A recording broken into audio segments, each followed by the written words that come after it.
Assalamualaikum warahmatullahi wabarakatuh. Pada kesempatan kali ini Ibu akan menyampaikan materi lanjutan ya dari desain acak sempurna. Kita masuk kepada materi desain blok acak ya. Dalam bab sebelumnya telah dibahas desain acak sempurna ya. Desain ini baik digunakan jika seluruh unit eksperimen relatif bersifat homogen. Akan tetapi, jika unit eksperimen yang ada bersifat heterogen, desain acak sempurna tidak cocok digunakan karena mengakibatkan terjadinya kekeliruan eksperimen yang besar.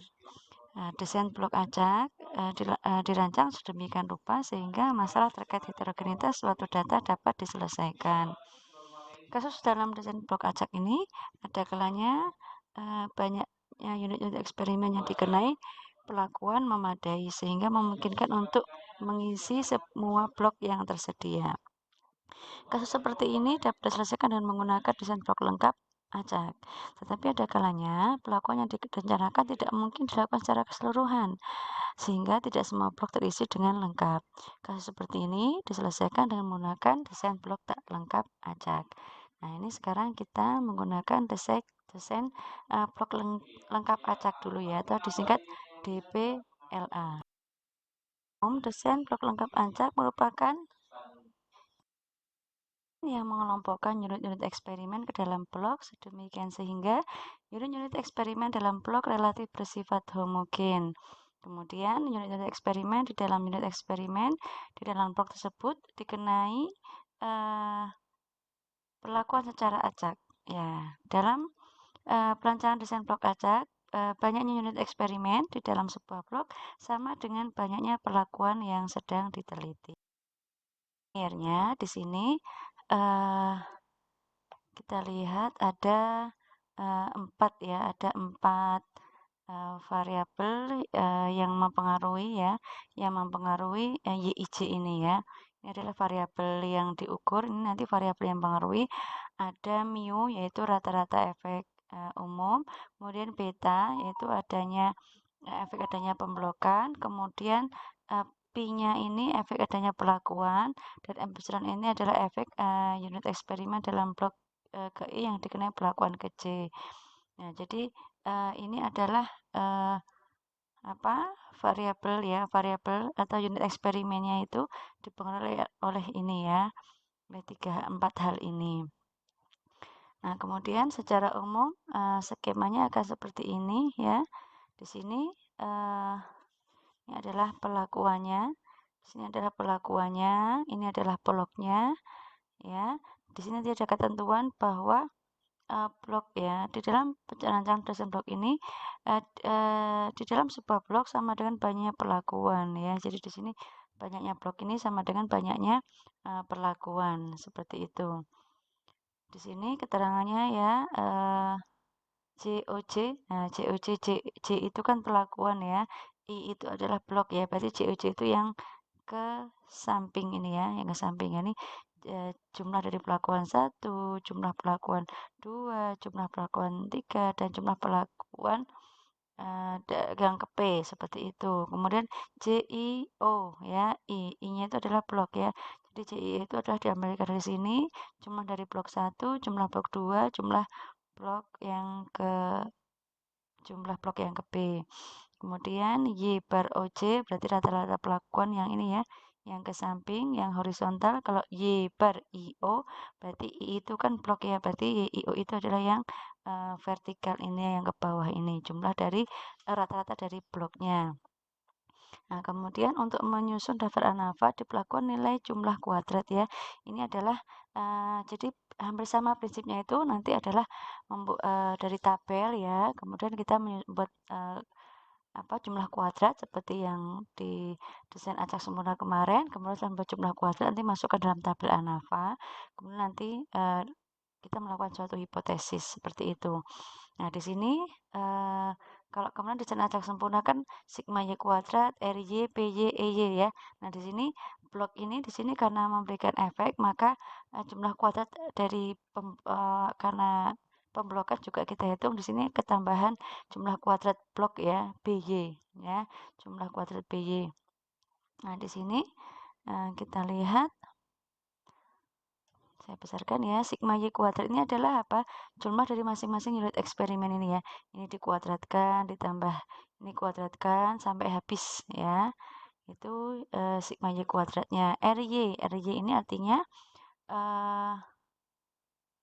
RY ya. C kuadrat dikalikan P kali P. C-nya berarti ini ya jumlah total dikuadratkan dikalikan P kali P. P itu adalah bloknya, P-nya itu adalah perlakuannya. Seperti itu. Kemudian BY ini adalah CIO. Ya, I-nya 1 sampai P dibagi dengan P-nya. Jadi kalau mencari BY-nya dibagi dengan banyaknya perlakuan. Tapi kalau menghitung PY-nya dibaginya dengan bloknya, ya. Nah, seperti itu. Sehingga nih, oh ini mau saya perlu perbaiki ya. Di sini berarti I-nya ya. I itu apa? I itu kan 1 sampai P ya, benar. Di sini COC ya. Ini C-nya yang perlu saya perbaiki. Y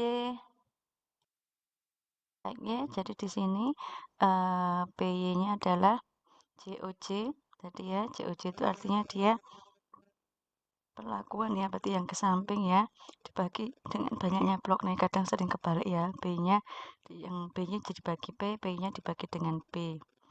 Jangan lupa dikurangi dengan RY-nya ya, yang kita boleh dari langkah sebelumnya. Kemudian EY ini adalah sigma Y kuadrat dikurangi RY, dikurangi BY, dikurangi PY.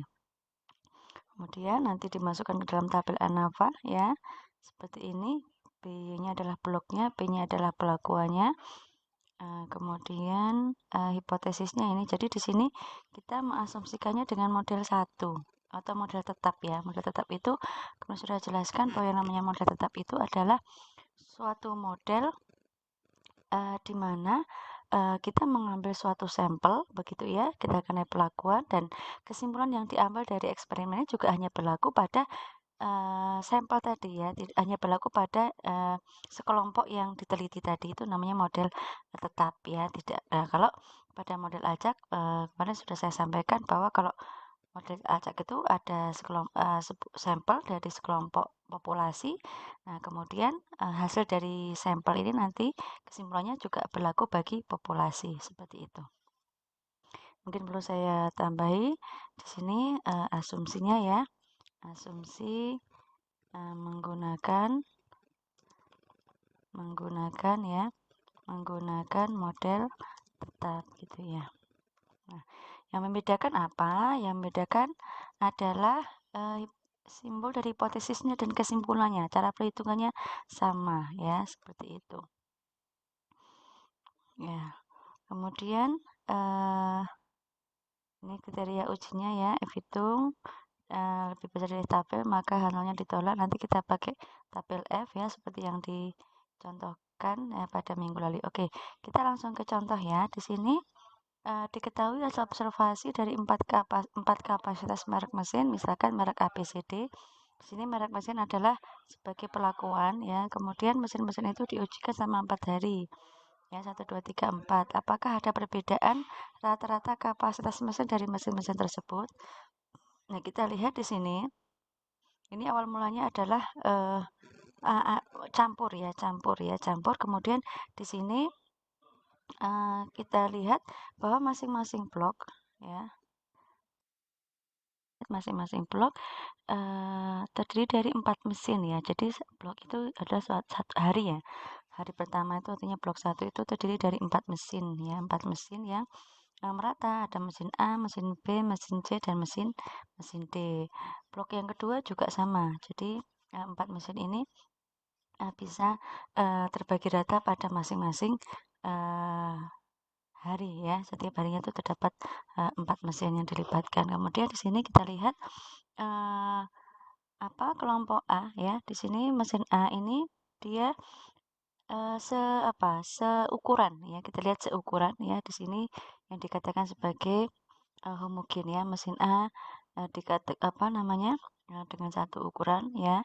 Artinya satu ukuran itu tidak harus sama ya, tapi di sini kapasitasnya itu adalah homogen ya, mendekati ya, menyerupai seperti itu. Kemudian mesin B ya, di sini mungkin tidak sama persis ya, tetapi di sini angka-angka ini relatif ukurannya itu serupa ya, angkanya relatif serupa. Nah, itu ya namanya mengelompokkan yang heterogen dalam satu kelompok. Nah, di sini adalah menjumlahkan ya, menjumlahkan masing-masing ini kapasitasnya ya, ini yang disebut sebagai JIO ya. JIO itu berarti I-nya itu kan blok ya.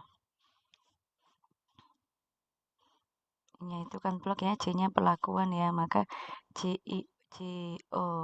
J-nya yang ini, yang bawah ini ya. Nah, seperti itu. Kemudian ini adalah hasil perhitungannya ya, hasil perhitungannya. Nanti tugas kalian adalah silakan menulis ini ya, menghitung ini kembali ya, menghitung ini kembali. Silakan dituliskan dengan menggunakan langkah-langkah uji hipotesis yang saya contohkan pada desain acak sempurna pada minggu lalu ya. Jadi biar langkahnya sama, ada 6 langkah ya. Yang pertama adalah, kalau ini kan saya membuat tabel alfa dulu ya. Yang pertama adalah menentukan hipotesisnya, yang kedua menentukan alfanya, yang ketiga statistik ujinya, yang keempat adalah menentukan apa namanya, RJK-nya ya, kemudian perhitungannya membuat RJK, kemudian menyusun dalam tabel ANAVA. Langkah yang kelima adalah kriteria ujinya dituliskan ya, kriteria uji itu yang seperti ini ya. Kemudian kriteria yang keenam adalah pengambilan kesimpulan ya. Jadi kita lihat alfanya 0,05, V1-nya adalah P-nya kan ini ya, DK pembilang ini, DK penyebutnya ini, jadi 39. Kemudian dalam tabel F-nya juga sudah saya sharingkan ya pada minggu lalu. Di sini alfanya 0,05, V1-nya 3, V2-nya 9, diperoleh angka ini. Dan F-nya adalah ini ya. Maka di sini kita lihat F-nya lebih besar, maka H0 ditolak. Artinya atau H1 diterima ya. Artinya ada perbedaan rata-rata kapasitas mesin ya, sehingga perlu dilakukan uji ANAVA setelah rata-rata ya, seperti itu. Oh, ini ada catatan ya, perlu kita cek berarti ya, apakah ini sudah betul belum ya hasilnya ya, seperti itu.